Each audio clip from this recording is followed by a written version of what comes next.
It's easy to say that Cyberpunk 2077 has had a rough patch. In fact, it's had a lot of patches. Having undergone significant changes since its problematic launch, the devs seemingly had to push themselves above and beyond to fix the messy state the game was released in. Since then, Projekt Red has released countless updates, all in an effort to address the issues the game had at launch and turn Cyberpunk 2077 into the ultimate experience we all hoped for. But now, as of 2025, it's been nearly half a decade since it was released, and the game is in a far different state than it was back then. But is it worth your time today? What's up, everyone? Big Dan here. I make videos about RPGs, so if you're new here, consider subscribing. Whether a longtime fan or a new arrival, Night City welcomes all. Let's talk about the journey here and how Cyberpunk 2077 has changed since my last review, now with Phantom Liberty and 2.0 changes taken into account. Before I dive in, if you came here looking for a TLDR,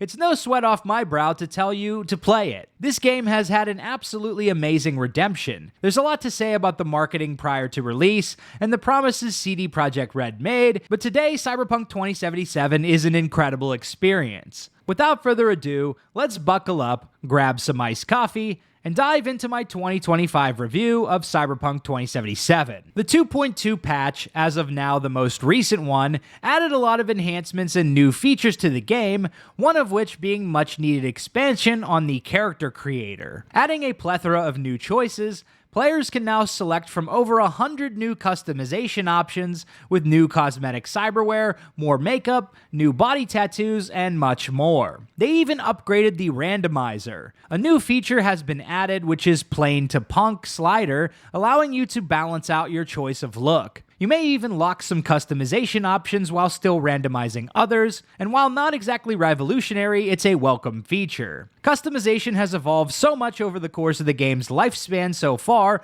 both in terms of the character creator and the outfits we can find in the game. We now have much greater depth and a much wider range of options to select from to create our perfect V. So let's talk about the combat and build variety of Cyberpunk 2077. The main thing to talk about when it comes to Cyberpunk's combat systems would be what the update 2.0 brought to the table. Since launch, we've gotten a remarkable increase in variety, while launch Cyberpunk combat primarily focused on its guns, with stealth and melee mechanics being pushed to the side. The latter are now much more enjoyable playstyles. Before, the game had some pretty immersion-breaking issues with stealth, sitting enemies being completely immune to takedowns, enemies sometimes seeing you through walls, enemies not reacting correctly to knocked out allies, and just generally being very broken. But now most of these issues have been addressed. Enemy AI has had an amazing improvement and overhaul, as they're now more realistically perceptive to noise and player actions. Takedowns work properly,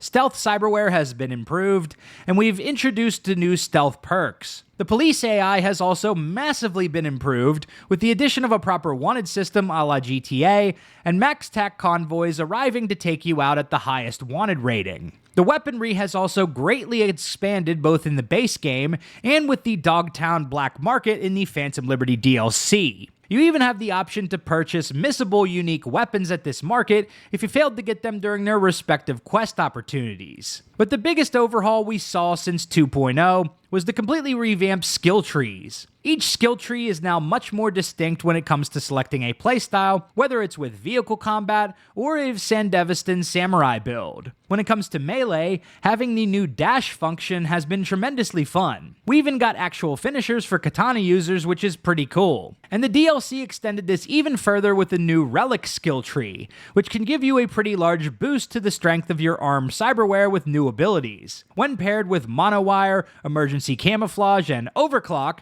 you end up with an incredibly fun but also strong stealth netrunner build. And in that aspect, Cyberpunk 2077 is great. There's room for real player expression now, and it's not at all as shallow as it was on launch. But even with the combat system being as fun as it is, what Cyberpunk really sells is its incredibly wondrous and intriguing world design. A design that only works because the world is inhabited by incredibly strong and believable characters, driven by realistic motivations, and written with a strong sense of what it means to be human. Take Johnny, for instance, who is widely polarizing for fans of the game. Keanu Reeves delivers an iconic, striking performance, and he brings a certain emotional depth to the story in moments that I think would otherwise be hard to write well. It's a fresh take on storytelling, and it's hard not to appreciate how he might challenge our perspective. Of course, not all characters are written this well, and you'll likely find some less effortful characters when exploring side content. But even those are outliers, as Cyberpunk 2077 has some of the best side content that I've ever played. And the main supporting cast is extremely strong,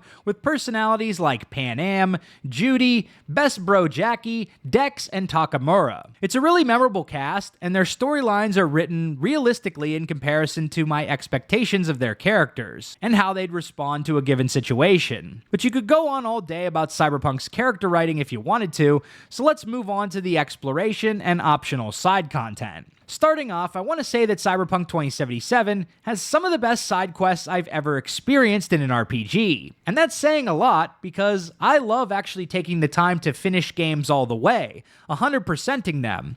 And at this point, I've played thousands of side quests. Take the quest Sinner Man, where we either deal with or help Joshua attempt to redeem himself, all the while juxtaposing the moral compass he represents. We also get to explore the mind control of Night City's mayor, uncovering one of the biggest conspiracies in Cyberpunk. With quests like these, Cyberpunk's side content had me gripped from beginning to end. With every seemingly insignificant choice you make, the game goes out of its way to keep you immersed by giving the player little details you didn't think you needed or wanted, and it's actually a standout feature in the Phantom Liberty DLC as well. They always have follow-ups that are directly impacted by the player, giving us the feeling that our actions actually have consequences. Kill the leader of the Voodoo Boys, and you get a unique encounter with them later on. Helping out the cops and waiting for Dodger will lead to Bill eventually opening a hot dog stand in an attempt to escape his old life. And if you patronize his hot dog stand, you'll actually get a permanent buff, by the way. The way these consequences interweave with player choices,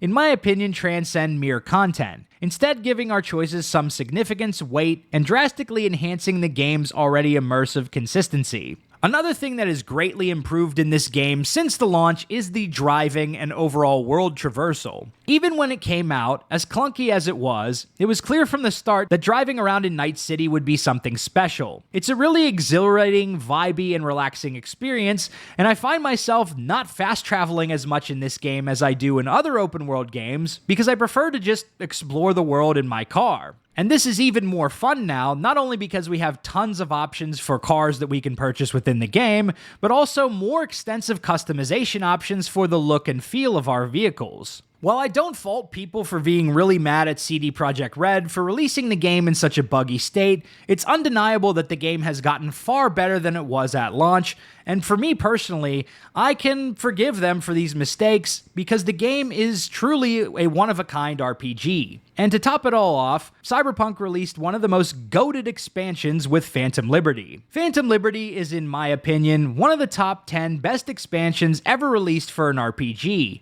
standing on par with greats such as Witcher 3 Blood and Wine and Fallout 4 Far Harbor. It leans heavily into the spy thriller genre, with twists and turns at every corner, and in my opinion, CD Projekt Red pulled out all the stops for this one. The story revolves around rescuing the president of the NUSA, who early on will find themselves stuck in Dogtown after her plane was shot down. This story quickly devolves into a larger spy thriller plotline as V navigates the competing agendas of different characters steeped in the political intrigues of Dogtown and the NUSA. It's hard not to have trust issues by the time you meet Alex and see her completely changing her identity right in front of you. Of course, trust issues are only natural with the amount of twists and betrayals present in Phantom Liberty. You'll face hard choices with big consequences, you'll question your loyalties, and I know I at least second-guessed the ethics of my decisions, thanks to my immersion. On another note, it's also just nice to have more Johnny content in this expansion, as it really enhances his character even more, which also brings me to Idris Elba and his role as Solomon Reed. CD Projekt Red's choice to bring in these action stars seems to have really paid off because Elba's performance is amazing. It's things like this that really seal the deal and ties a nice bow on the immersion of this expansion, having actually good acting. All in all, Phantom Liberty leaves you wanting more, not because it missed the mark, but exactly the opposite. It's clearly the pinnacle of what Cyberpunk 2077 has to offer. You get an incredible value for your money buying this expansion. Taking all these things into account, it seems that Cyberpunk has a bright future as a franchise. CDPR is already working on a sequel, which is currently known as Projekt Orion, and I absolutely can't wait to see how they evolve what they made with Cyberpunk 2077. As of this video, we currently don't have a release date, and the development is in its early stages, but I already know for sure that I'll be checking it out and playing it. So to answer the question once and for all, is Cyberpunk 2077 worth actually playing now in 2025? 100%. It's a total no-brainer for me. Cyberpunk is most definitely worth playing, and especially if you're a fan of narrative-driven open-world RPGs. It has had substantial improvements to all systems since release. It runs buttery smooth now, and the content they added has completely transformed the experience of the game. So there you have it. That's my review of Cyberpunk 2077 in 2025. If you like this video, be sure to subscribe to Big Dan Gaming for more reviews and Cyberpunk content. And if you want to go above and beyond in supporting the channel and my content, consider becoming a channel member. For $5, your name will go into the credits of these videos, and you'll get access to fun custom emojis and other perks like early access to select videos. So if you want to learn more, hit that join button next to my channel name. As always, big shout out to all the channel members for supporting my content. Until next time, this has been Big Dan. I should go.